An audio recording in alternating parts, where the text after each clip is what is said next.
to the Postalmate webinar, Certified Mail plus more in Postalmate. My name is Karen Grant and I'll be your instructor today. Registered, oh wait, no registered. Can do certified mail. So let me start by saying that when your customer walks into your store and if they ask for registered mail, this is especially important to newer store owners or employees. They may not be really asking for registered mail. They might be, but as a former store owner, I can tell you that your customers don't know all the right words and terminology, and they just know they need signatures.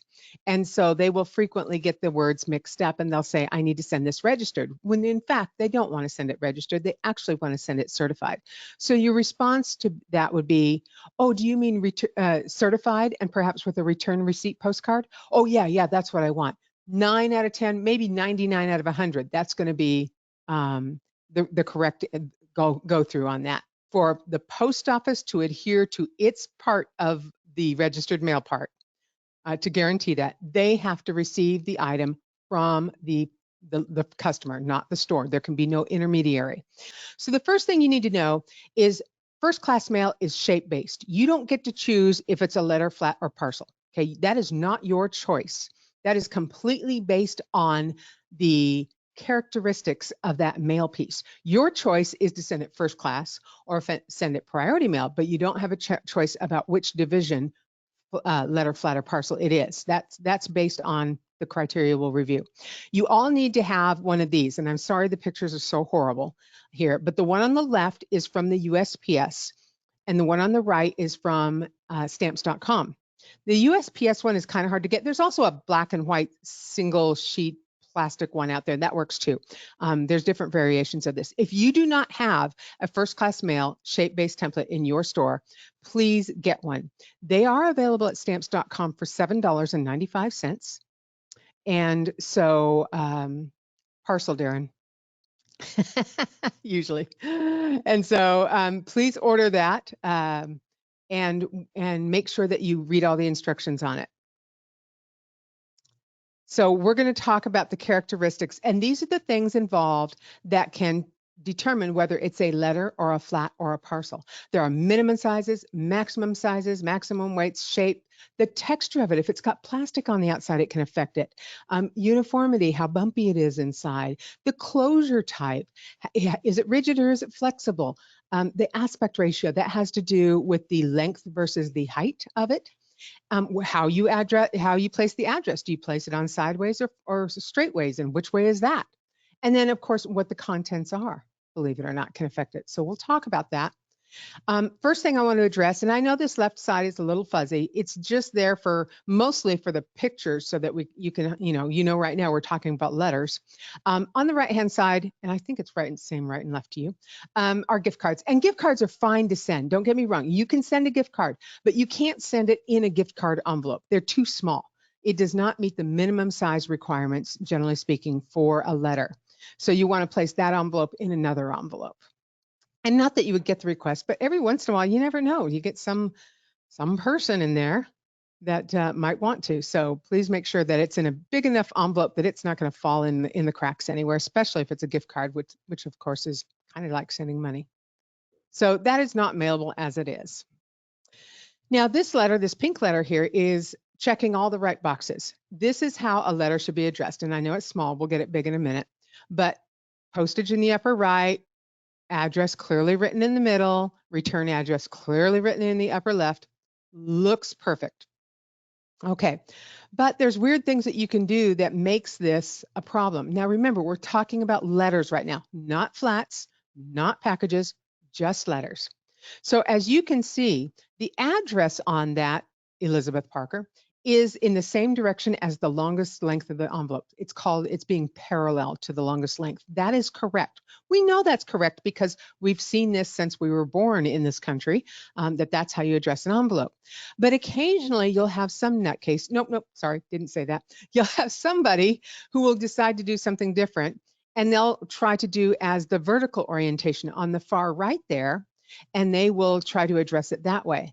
Well, they can do that, however, it's non-machinable, which means there's an extra fee for that. I want to say it's like 21 cents cost, and then you can mark it up. So that will have to have extra postage on it. Whereas if they did it the horizontal way, it would be just the standard postage.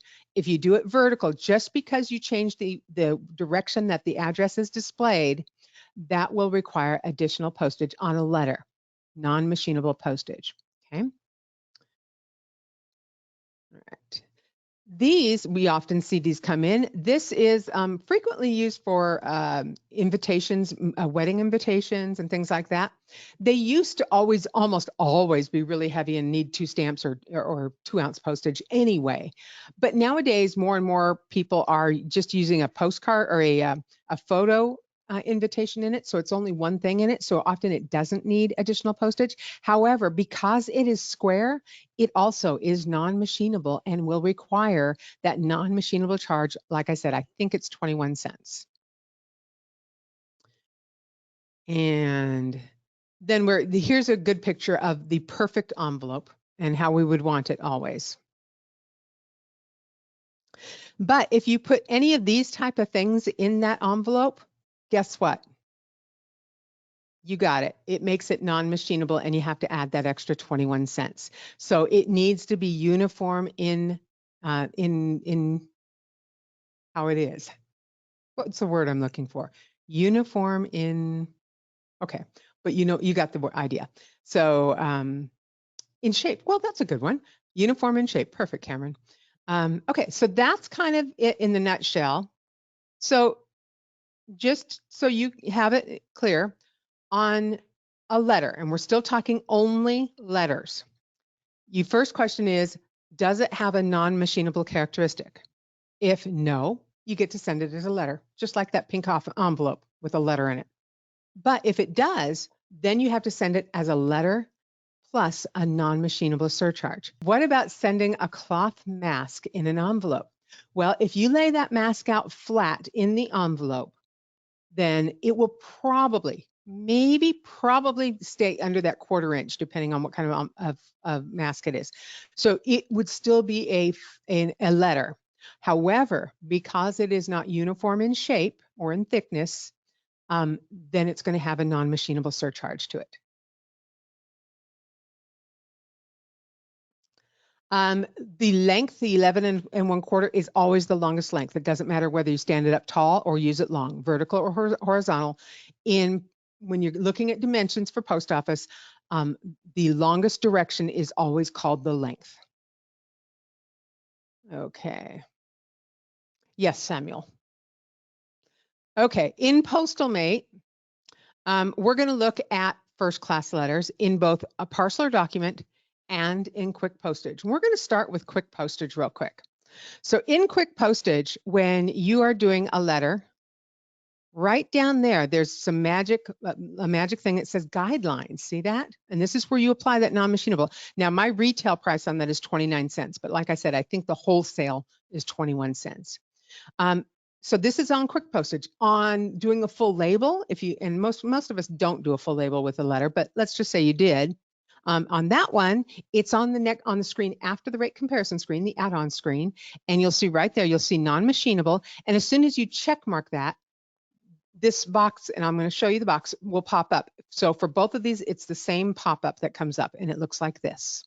And it gives the highlights of the most common items that you need to be aware of for non-machinable. So this lets you check things, and then you can always back out of it. If you selected it, you can always back out of it, but that way you can check every time. If you think something is weird with this envelope, I need to review the list because I don't have it memorized, and you can go through.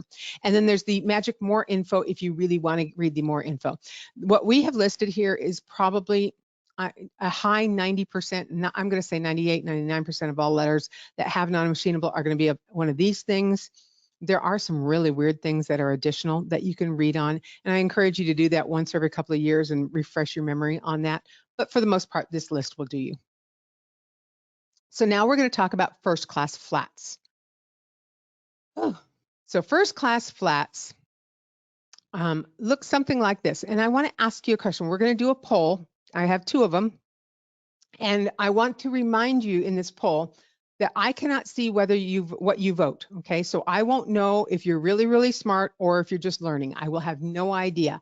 So please don't be embarrassed to vote. I want you to vote so we can get good results. I will show you the results. The results only show cumulative numbers. So this one is, so in this one, this is a first class flat, or is it? And either it is a flat, yes, because it's flex. Oh, by the way, we're putting in this children's magazine. Sorry. So we're putting this children's magazine into the flat. I know it looks, it's like I blew air in it. Okay, there's nothing inside of it right now. So we're putting in the children's magazine.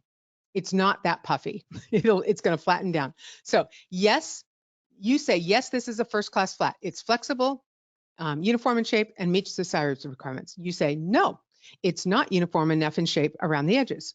So is it a first class flat or no? Not. And I'm going to launch, don't put it in there. Wait. There you go. You should be able to see the poll. That's where I want you to vote. Is it a first class flat? Yes or no? And I think you're all going to be impressed with the numbers here. I'm going to close this poll in 5, 4, 3, 2, 1. Okay, I'm going to share the poll. Wow, this is great. 55% of you said yes, it's a first class flat, and 45% of you say no, it's not. And this is why we're having this class. The answer is yes, it is. Let's see, it is considered a flat. Okay, so the postal rules say that on a flat, that the 1 inch around all the sides are not counted in looking for the uniformity of shape as long as the objects inside are not within that one inch. So in this case, we know that's probably more likely about a 1/2 inch. We know that the item itself can't get in that 1/2 inch because it's sealed all the way around. So this 1/2 inch all the way around would not be counting towards the uniformity. So they're looking only for what's in the middle. And we know that this bubble envelope plus this thin magazine will be 3/4 of an inch or less. So this is a flat, a first class flat. All right. So moving forward here. Sorry. There we go. I had it. Write that down. DMM 100.2.4. Uniform thickness. When determining variance in thickness, exclude the outside edges of the mail piece 1 inch from the edge when the contents do not extend into that edge. Yay! All right. Take a screenshot, take a snapshot with your cell phone. I'm going to change this screen in 5, 4, 3, 2, 1. Okay. So what makes a flat? And I have these different things, and remember, be very careful when you're choosing flat. Now, we are talking first class flat. We're not talking about a priority mail flat, which is a same word used totally different. Okay, that's just a totally different animal. That's lions. We're talking about bears. Okay, so a first class flat has to have the characteristics we've mentioned. And I just want to point out, and I'll just share with you my thoughts on this, because everything is a little bit subjective. Okay, this is not a flat. Obviously, it's going to be too bumpy in there, right? This is not a flat because it's not flexible. This one we're going to come back to because this one depends. Teddy bear, no way, Jose. This one, perfect. This is a flat, just like the children's magazine with the 1/2 inch around the edges. That's a flat. And then this one right here is no way, Jose, because it's got a box in it. That's not flat enough. It has to be 3/4 of an inch or less, and it has to be uniform in shape. That one's not. The cardboard mailers, and usually they're for photos, but you can put other things in them. The cardboard mailers come in a variety of stiffnesses, shall we call it. I have seen them that are so firm, there's no way. I mean, it's like freaking wood. And then I've seen them super cheap. In fact, if you're an old timer like I am, and I know Sarah's watching, and Sarah's an old timer, sorry, Sarah, too. We remember the days when the priority mail envelopes were as heavy or heavier than the UPS and FedEx envelopes. If you play with them today, they're quite a bit thinner. In fact, the UPS and FedEx ones are thinner now too, but they're using thinner and thinner materials. So the thin materials on this would be a flat, okay? So we say this has to be flexible. Of course, if you put keys or a teddy bear in here, it's not going to be flat, but let's just assume we put photographs in here. Then this would be a flat. So there is a test that they have at the post office called the flexibility test. And this is what it looks like. And I'm not kidding. This is actually in the domestic mail manual. So for the longest way, you have to be able to put it on your countertop and bend it down by 2 inches. And for the turning it sideways, then you have to bend it down, be able to bend it down 1 inch. They are a disturbed lot. You are right, Cecilia. So that's kind of the rules on this. There's pictures. These pictures were stolen right from the postal website. So no pounds per square inch. That's funny though. But yeah, it just, it has to be able to bend. So the idea is, think typical magazine, comic books, children's magazine, those kinds of things. When you start getting into like paperbacks, well, then sometimes you can bend them, this way, but if the spine is along this edge here, it's not going to bend. So then you have an issue. So then you might have to do it differently. So it may not qualify as a first class flat. If it does not qualify for a first class flat, we'll talk about what that does. Well, I'll talk about it now. I'm looking at the next screen. I'm not sure. Okay, yeah, okay, sorry. So in PostalMate, we often wonder about entering dimensions, and you can enter the actual dimensions here. So 0.75, remember a flat has to be 3/4 of an inch or less. It didn't used to matter in PostalMate what you entered. In fact, right now it really doesn't matter what you enter in PostalMate either. We don't restrict letters and flats to 3/4 of an inch or 1/4 of an inch for letters. There's a long reason for that I'm not going to bore you with, but it has to do with the fact that would screw up the rounding up and rounding down for all of the other carriers too. However, Indicia just recently, a few months ago, started enforcing this 3/4 inch rule. So if you were to put an envelope on the scale, a big manila envelope, and let's say it was 14 by 11 by, and you just threw 1 inch in there because you are used to not putting in fractions, Indicia would reject that. So we send that information to Indicia to get your label, and they would say, nope, 1 inch is too thick. So you have to put in now 3/4 of an inch. You could put less, of course, but no more than 0.75 here to get it to go as a flat. They do not monitor letters, and neither do we. So you need to be aware that a letter is 1/4 of an inch or less in thickness. Okay, so it is right here, and if you use the other screen, it's right there, and you can do that. So manila envelopes. This is the perfect manila envelope right down here in the middle. It has, and these are kind of what's out there now for the most part. It has the peel off where it self sticks, but the clasps, the old manila envelopes, and you may sell those, and that's fine to sell these, have the clasps. You have to make sure your customer does not use the clasp. By using the clasp, this becomes a parcel. Kid you not. And that's a lot more expensive.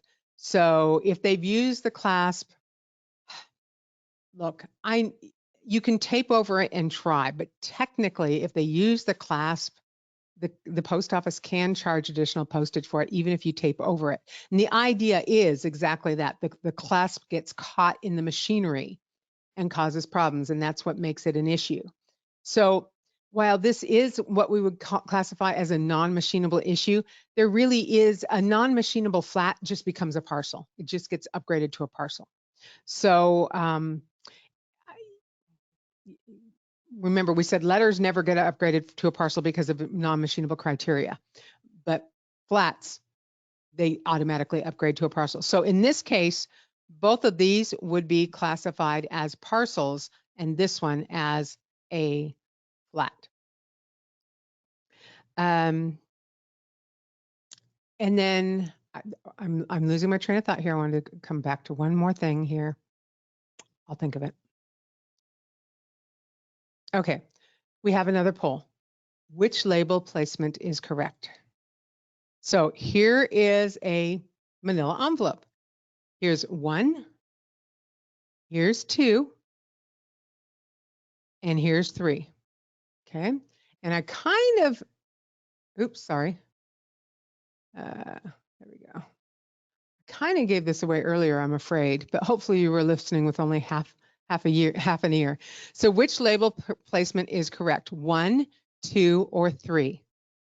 1 is horizontal, 2 is vertical, and 3, both are fine. Doesn't matter which direction it is as long as it fits. Okay, I'm closing this poll in 5, 4, 3, 2, 1. Okay, so there you go. 53% of you said 1, 9% said 2, and 38% said both. Okay, we're going to show, and I'm going to share. There is only one correct answer, and it is this one. The address, even though it seems counterintuitive, because this is 4x6, it seems like, you know, you're being more parallel this way. They're interested in the direction of the words. The direction of the words is this way, and they want it to be the same as the longest length of the envelope. Okay, so that's why, so this one right here technically is a problem. Yeah, that's a problem. So they could charge you for parcel package service on this one. Evil people. Okay. Yes, stop buying clasps if you can. Okay. Longest, the addresses should be written parallel to the longest side. And they probably won't charge a parcel package service, but you know what? If you have an ornery postal place, they might. Okay, so here's kind of the rules here. And I'm sorry, this is really convoluted and but here's your envelope. Does it have a non-machinable characteristic? If no, then send it as a flat. If yes, send it as a first class package.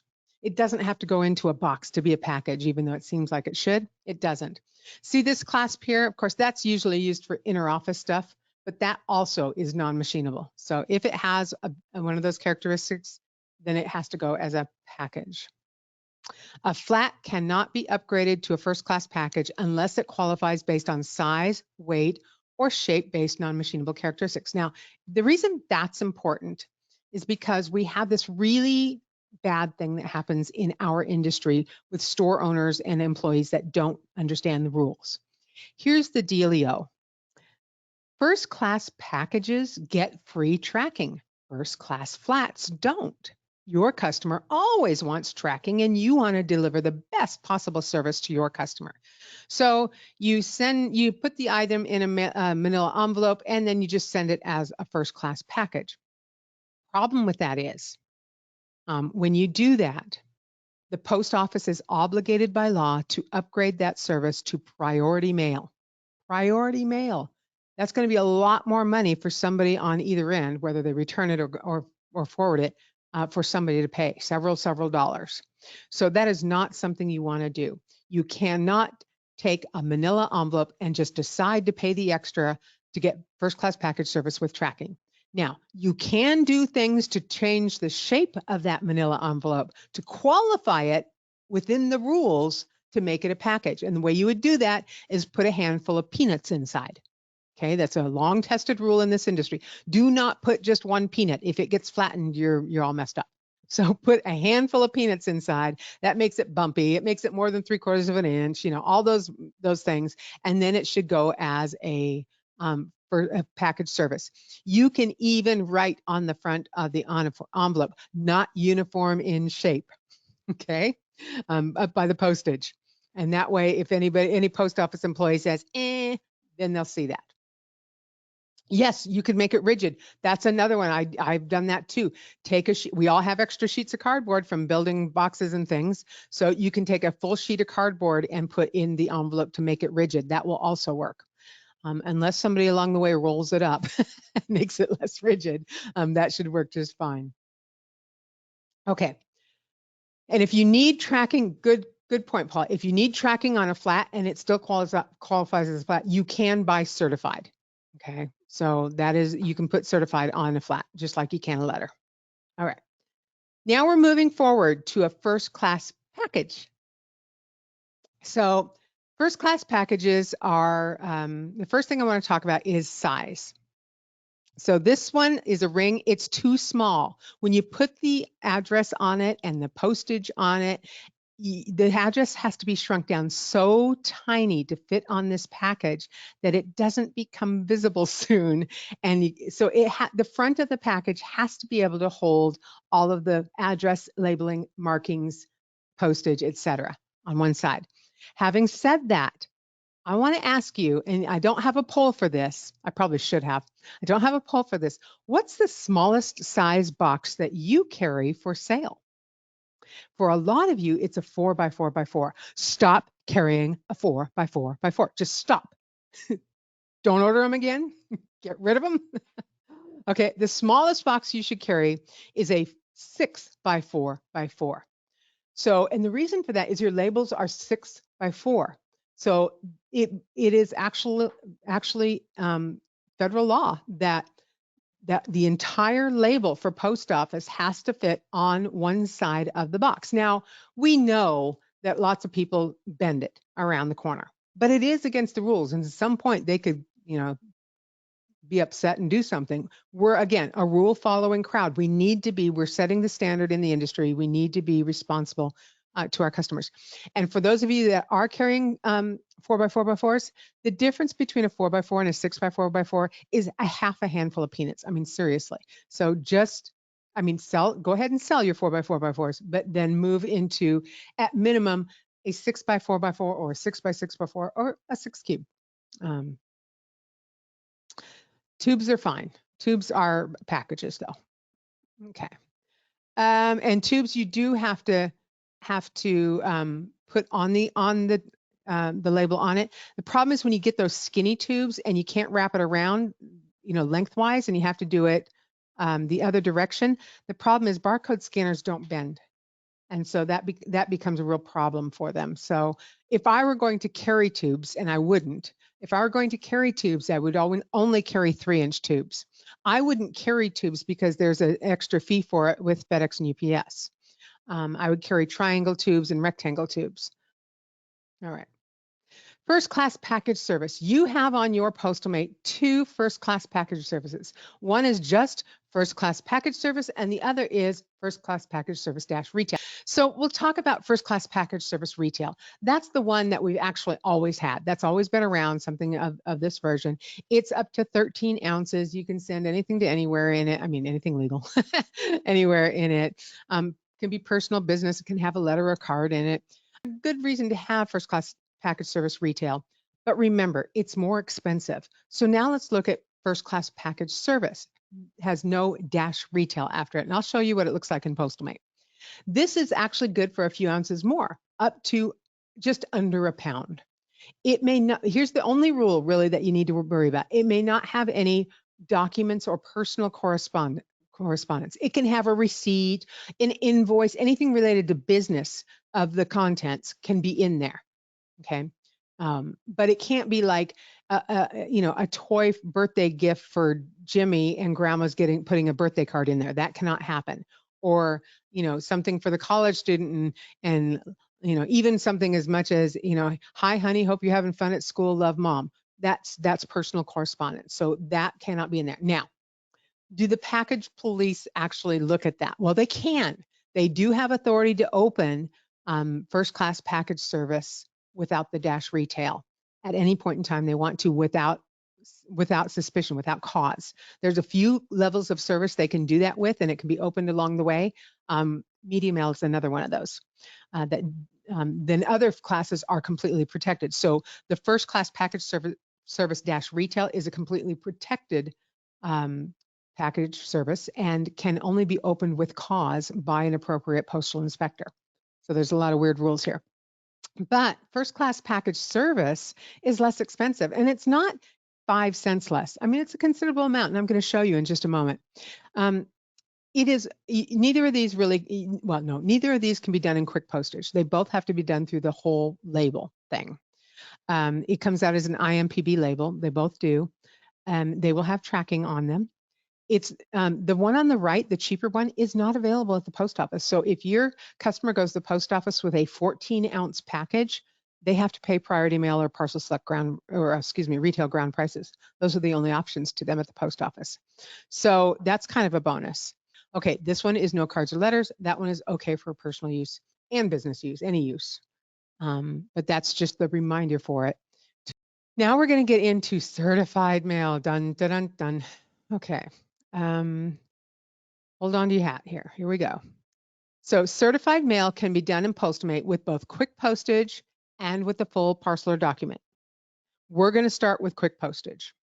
This is the way I do not recommend doing it, and there's a lot of good reasons here, but we'll discuss but it can be done. So in this, you often will choose this one because your customer comes in with things already pre-filled out, the forms, which is not uncommon, especially around tax season. So I get why you would do this, but I just want you to understand what you need to do with this. So when you choose quick postage, you're going to get to the screen and you're going to check mark certified, and then you're going to click on the tracking number and you're going to enter the tracking number from the certified. And this is from the form 3800, which we'll talk about more in a minute. And then you're going to check mark return receipt if they want the return receipt and enter that tracking number. Now, they don't have to have the return receipt. You can send certified all on its own without return receipt. Certified has two functions. First of all, it's a proof of mailing, which is really important in what we're going to talk about. And second of all, it gets a signature upon delivery. Now, your customer doesn't get a copy of that unless they do the return receipt, then they get the postcard. But it does happen, and they can be, I think there's for a ridiculous fee, they can pull that signature. So if your customer ever had to go to court to prove something, that could be done. And that's the whole purpose for sending certified, is to protect your customer. Your customer needs to protect himself for some reason. He needs it there certified. So this is how you would do it in quick postage. This is how you enter the return receipt portion. Okay, this is correct label placement on this. So you're going to put the certified mail sticker. This is the 3800 form, the green one, the green and white one here, on the envelope, usually to the right of the return address and to the left of the postage. And I know that postage amount isn't much, it isn't the correct amount. I just had to find one and stick it there. And that's what it will look like proper. Okay. If you want to add the return receipt on a regular size envelope, usually you're going to add that to the back. However, on a manila envelope, you can add it to the front. And I like to add it to the front so it doesn't get missed. Just out of habit, by the way, guys, I always used to tape over one of the edges of the return receipt where the guy's, let's say his right index finger is. I would kind of tape over that to make sure that it wouldn't break away completely. I know it irritates the end driver, but I would rather have him irritated than my customer irritated. So that was just my thing. So that's how you fix that. But you're going to leave the tail on the envelope. And this is where a lot of stores mess up. A lot of stores are in the habit of tearing that piece off and maybe rubber stamping it and giving it to their customer and saying goodbye. No, this isn't, then you've ruined the certified. It's not certified. It is not certified. It is a piece of mail that's going to get tracked and it's going to get a signature, but there's no proof of mailing. You have taken away the proof of mailing. Well, proof of mailing is what you need for the IRS or a boatload, any kind of legal thing. You need proof of mailing as much as you need proof of delivery. So by just rubber stamping it and handing it to your customer with a receipt, that doesn't do anything. It's not legally acceptable in most courts of law. Now, your local jurisdiction may accept it. You know, the judge around the corner, justice of the peace, justice of the peace may accept it. But for the most part, in federal court, like IRS, they won't accept that. There's no way. So you leave this tail on, and then you have to march your little backside down to the post office, stand in line, and have them round date it with one of these round dates. Only the post office clerks are allowed to have this round date, and it's not allowed to exit their building, period. Okay. It has to be round dated, and that's what makes it certified. They'll hand you back the round dated piece then, and you can bring it back to the store. I would file it in a little index card box by alphabet or by date, and pop that in there. And then if your customer needs it, they can come in and get it, and you have that. But that's how you do that. There is one alternative to this, which I am not going to go into detail about.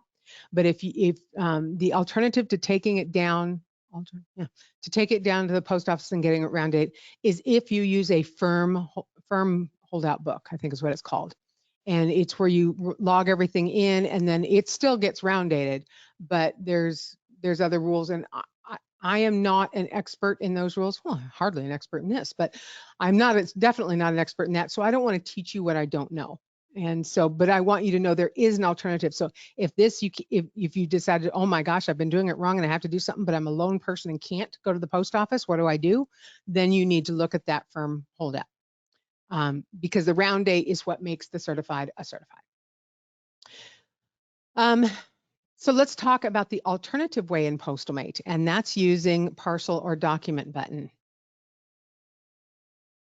And on here, it's going to print out on your 4x6 label printer. And the first thing you know is that it doesn't fit a regular standard business envelope, which is true. So you have two choices. You either sell a bigger envelope, and by the way, you can get envelopes that are 6 inches by 11 3/8. I found them. I don't think I included a picture of it, but I found them online. 6 by 11 3/8. They're not cheap. They're like 26 cents each cost to you. So for that, you might as well just turn the label sideways and charge the non-machinable fee. 6 of one, half dozen of another. So that's how it would be. But you can't send it like this. You can't wrap it around. They'll get really angry about that. So here's turning it sideways. And this works, but it has to have the extra postage, the extra 21 cents. Yes, you can do that in Postalmate. And then you're perfectly fine. You also have to add this green sticker here. This dark green sticker is called the 3800N. I always, as a reminder, I always say the N stands for no barcode. 3800 no barcode. That's not what it really stands for, but I don't know what it really stands for, but that works for me. So the 3800N has to go on when you create a full label. And that's because there's often, and if you look at this label, there's often not anything that really says certified on it very well. They're not too, sometimes there's certified words and sometimes there's not. I don't know what the rule is on that, but we all know that there's post people that are half blind or otherwise. So having that big green sticker helps the delivering post office person to know, carrier to know that it's certified. Now, when you use certified doing the full 4x6 label, at the end of the day, you're going to complete a carrier pickup for the post office. You should be doing that every day anyway. But here's where some magic happens. Remember with doing it through quick postage, you had to leave the tail on that other form that you used, and you had to take it down to the post office and get it rounded. And well, when you do the full label, you don't have to do all that. You've printed out the label, popped it on, and then at the end of the day, you do your carrier pickup in Postalmate.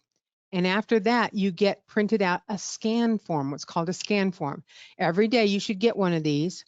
And your driver or carrier who picks up from your store, or if you are one of those poor souls that has to actually take your mail in, you get this scanned every day and it uploads all of the tracking numbers that you created that day. Now, let me clear up some misinformation. The scan form never includes drop-offs. The scan form never includes quick postage, but it does replace that round date need for insured and certified mail. So you don't have to go to the post office with this. This is perfect. And then it uploads the tracking numbers. So this should be performed every single day in Postalmate. And your post office driver carrier will scan this and then uploads the packages you created. But remember, that does not upload the drop-offs. So it would behoove you, I love that word. It would behoove you to have your drop-offs in a separate bin from your ones that are going to be on this form.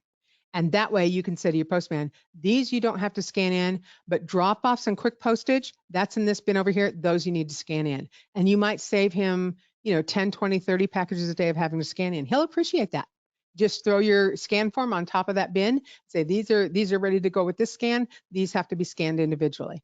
You made his life a lot easier and he will appreciate that. Okay. And I will get to more questions, I promise. So what does the scan form do? Well, here's what it does. And And if you do not use the scan form or before the scan form and your customer goes to track a package, the left side is what they will see. Pre-shipment, blah, blah, blah. And so it says that the post office is a waiting item. I hate that. I absolutely hate that because it implies that you still have the package and didn't give it to the post office yet. Shame on you, you dumb mail store. I'm never coming to you again. That's not the good feels you want your customer to have. Whereas once the scan form is scanned, all of those packages immediately flip to accepted. USPS picked up the item.